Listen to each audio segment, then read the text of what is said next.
Hello everyone, welcome to a short video on Don Quixote written by Miguel de Cervantes. This video is recorded in accordance with the second semester undergraduate program of Mahatma Gandhi University, Kotte, from the textbook Savoring the Classics. So here we go. Miguel de Cervantes. Miguel de Cervantes was a Spanish writer who is widely regarded as the greatest writer in Spanish language. And he is also considered the greatest novelist of all time. His masterpiece, Don Quixote, had been translated into more languages than any other book except the Bible. Don Quixote is often regarded as the first modern novel and a classic of Western literature. Cervantes' influence on the Spanish language had been so great that the language is often called the language of Cervantes. Let's have a look at the novel excerpt. Don Quixote. Don Quixote is considered to be a founding work of Western literature. It was translated into more languages than any other book except Bible. And as already mentioned, it's regarded as the first modern novel.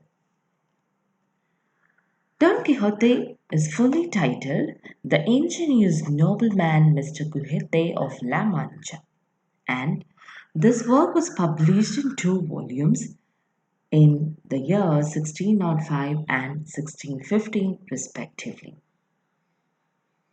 The story follows the adventures of a nobleman named Alonso Quixano. He reads so many chivalric romances that he loses his sanity and decides to set out to revive chivalry, to undo wrongs, and to bring justice to the world under the name Don Quixote de la Mancha. In the first part of the book, we see Don Quixote imagining that he is living out a knightly story.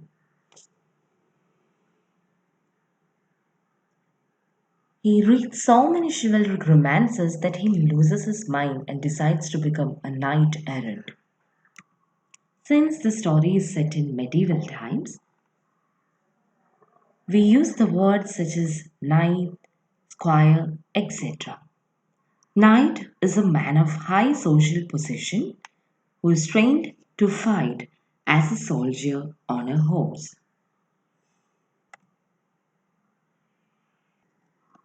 So, imagining himself to be a knight whose name is Don Quixote, Alonso Quixano decides to set out to revive chivalry and to bring justice to the world.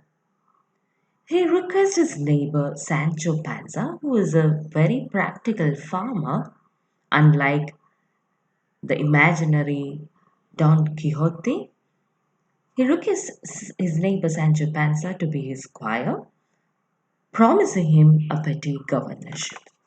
So, like knight, squire is again a medieval term which would indicate a young nobleman who was acting as an attendant to a knight before becoming a knight himself.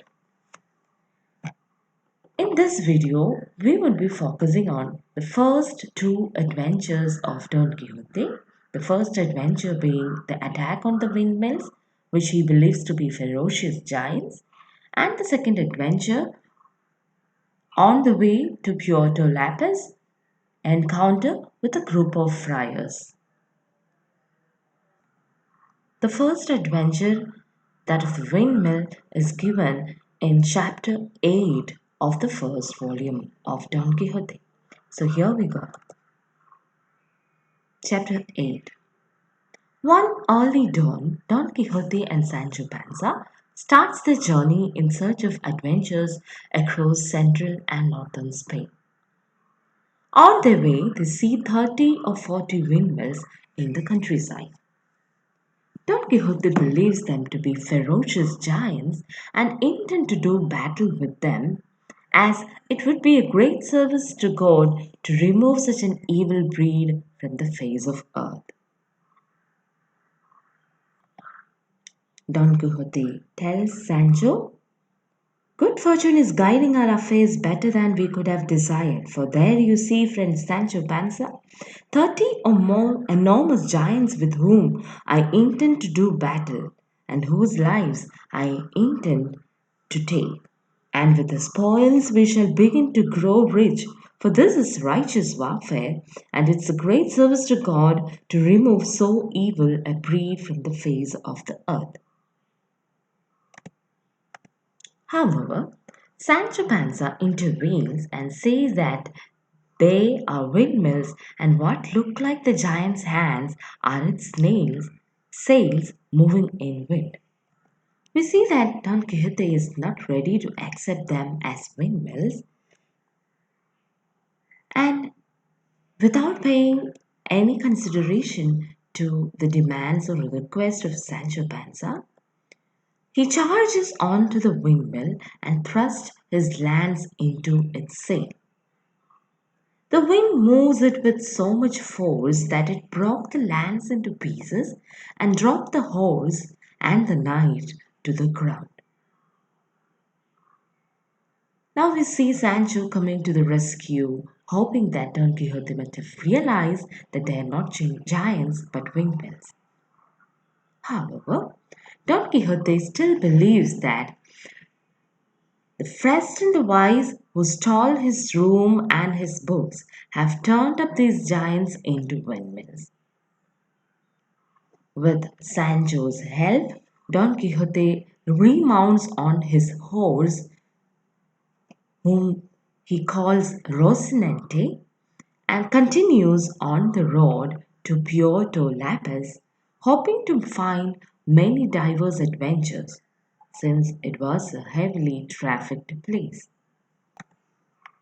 Here we see that Don Quixote was worried about his broken lance.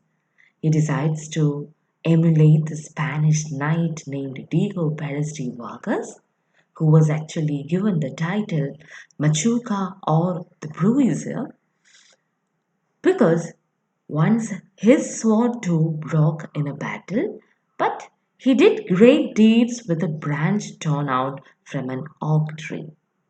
So, like the great Spanish knight Machuca or Diego Perez de Vargas, Don Quixote as well decides to tear a branch from the first oak that presents itself to him. We also see that Don Quixote remains silent about his pain, as it's not the custom of the knight errant to complain about any wound. Though Don Quixote is in deep pain, it is just to confirm to the qualities of a knight that he remains silent about his pain. However, Sancho Panza says that he will complain about his smallest wound unless the rules for the knight appears for the squires as well. Don Quixote says that Sancho is free to complain, and he laughs at the simple-mindedness of his squire. As they continue their journey, Sancho said that it was time to eat, but his master replied that he felt no need of food because it was not the custom of knights. However, he asked Sancho to have his food when necessary because Sancho could eat whenever he wished. With his permission, Sancho made himself as comfortable as he could be on his donkey and rode behind his master at a leisurely pace, eating and from time to time tilting back to the wineskin and drinking from it. And as he rode along in this manner, taking frequent drinks, he did not think about any promises his master had made to him, and he did not consider it work, but sheer pleasure to go around seeking adventures, no matter how dangerous they might be. That night they spent under some trees, from where Don Quixote tore off a dry branch to as a lance, and he placed on it the iron head that he had taken from the one that had been broken. Don Quixote did not sleep at all that night, but thought of his lady Dulcinea, his lady love, in order to conform to what he had read in his books about knights spending so many sleepless nights in groves and meadows, turning all their thoughts to the memories about their ladies. But Sancho Panza did not do the same. Since his stomach was full, and not with chicory water this time, but with real wine and food, he slept joyfully. On the second day morning, Don Quixote did not wish to eat breakfast as well because, as it had been stated, he meant to live on sweet memories. They continued on the road to Puerto Lapis, and by about afternoon they reached Puerto Lapis. Here we see Don Quixote advising his squire Sancho that under no circumstances he is permitted, under the laws of chivalry, to help Don Quixote until he becomes a knight. Sancho agrees not to intervene in the battle that Don Quixote engages in at Puerto Lapis. So here ends the first adventure of Don Quixote. In another video, we would have a look at the second adventure of Don Quixote meeting with a group of travelers at Puerto Lapis. Thank you for listening.